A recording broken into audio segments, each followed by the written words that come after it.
So hello my dear students, today in this video we are going to learn about highest common factor, that what is highest common factor or HCF, and what are the common uses in daily life of HCF, and how to calculate the HCF of the given numbers. So let's begin. So first of all let us discuss the definition. The definition says that highest HCF means the highest common factor. It means the greatest number which can divide the given numbers, two or more than two numbers. If a particular number can divide though that number completely, that means that is the highest number. But that should be the highest number. That means highest from among all. That means high HCF of two or more numbers is the highest number among all the common factors of the given number. So first of all, let us see the daily use of HCF, and then we will talk about the HCF through an example. So what are the common uses of HCF in the daily life? To split things into smaller section. If you are dividing something into small sections, so for that we are requiring HCF.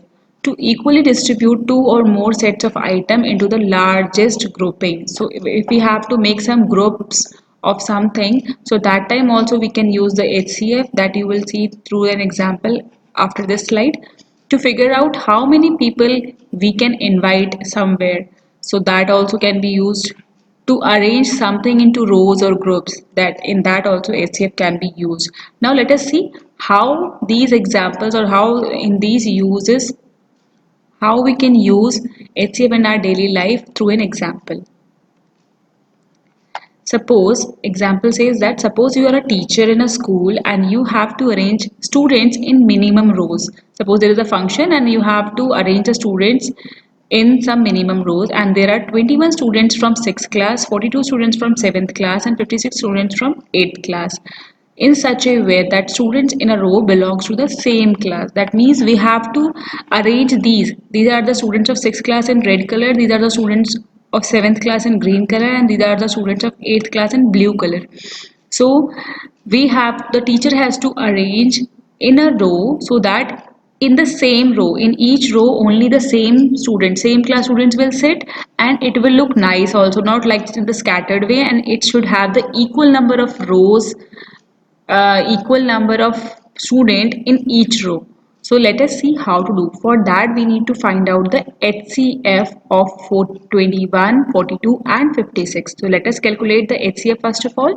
So what is that? How to find out? You all know how to find out the factors of the given number. So I have just written over here factors of 21 are 1, 3, 7 and 21. Factors of 42 are 1, 2, 3, 6, 7, 4, 21, 42. Factors of 56 are 1, 4, 7, 8, 14, 28, 56. Now we have to find out what are the common factors. So we can see common factors are, as first of all 1 is the common factor, and the next common factor is 7, because no other number is the common one. So see, you can see 1 and 7 are the common factors, but we are talking about the HCF, that is the highest common factor. That means the highest number from the common factor. So yes, of course, we have 7 as the highest number from these two common numbers. So HCF will be 7. That means you can arrange the rows of 7 students each. Let us see. So you can see if we have put 1, 2, 3, 4, 5, 6, 7, 7 students in one row. So there are 3 rows of 6th class, that is of 3 sevens are 21. There were 21 students now, and then see, you can see 6 rows of 7th class students and 8 rows of 8th class students, and see how beautifully they are looking like. So the 3 rows, 6 rows and 8 rows of students can be arranged. Total 17 rows are there, and now you have an idea of space for this arrangement, and it will look pretty well. See, it's looking good as well, that all are symmetrically sitting according to their classes, like same number of students in each row. Okay, so now let us talk about the book exercise. So question number 1 says of exercise 6.4 that find the factors of 16 and 40, find their common factors and the HCFs. So first of all, for doing this, we need to find out the factors of 16 and 40. So as we know that, like, this is the method using the multiplication we have find out the factors of 16. 1 16 is 16, 2 8 is 16, 4 4 is 16. So we have stopped here because we have the both number are same. So the factors are 1, 2, 4, 8 and 16. I told you earlier as well, like in the U shape. So 1, 2, 4. We are not taking 4 two times. So it will be 1, 2, 4, 8, 16. And here we have the factors are, yes, 1, 2, 4, 5, 8, 10, 20 and 40. These are the factors. So I have written over here factors of 16 are these and factors of 40 are these. Now we have to find out the common factors. So common are 1 from here, 2, 4, yes, and then we have 8 as common. Now no number is common. So we have the common factors 1, 2, 4, 8. So that we have written over here the common factors 1, 2, 4, 8. Now what is the highest common factor, children? Highest number is 8. So the highest common factor will be 8. So the highest common factor of 16 and 40 is 8. So this is all about question number 1.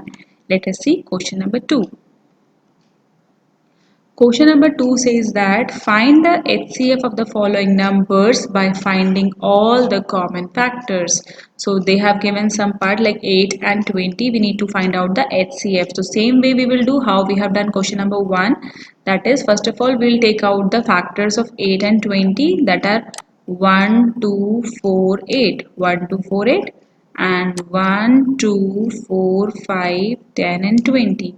So these are the factors of 8 and 20. I have written over here. Next step, yes, you're right. Next step will be common factor. So common factor is 1, 2, 4. Now no other numbers are common. So the common factors are 1, 2, 4. And what is the highest common factor? Highest common factor will be 4. So I hope, children, you have understood that what is the concept of HCF and how to calculate the HCF as well. So let us do these questions. You need to do it in your notebook. That is, find question number 1, find the factors of 16 and 40 and their common factors in HCF, that I have already told in the video. Second question, find the factors, find the HCF of the following numbers by finding all the common factors. So this A part I have already told you. B part, C part and F part you have to do by your own. You are not supposed to do D and E part. Okay, and even not even question number 3. So from 6.4 we are doing only question number 1 and 2 and these all 4 parts. So I hope, children, it is clear to you. We will meet very soon in the next video. Till then, stay safe, stay at home. Bye bye. Thank you.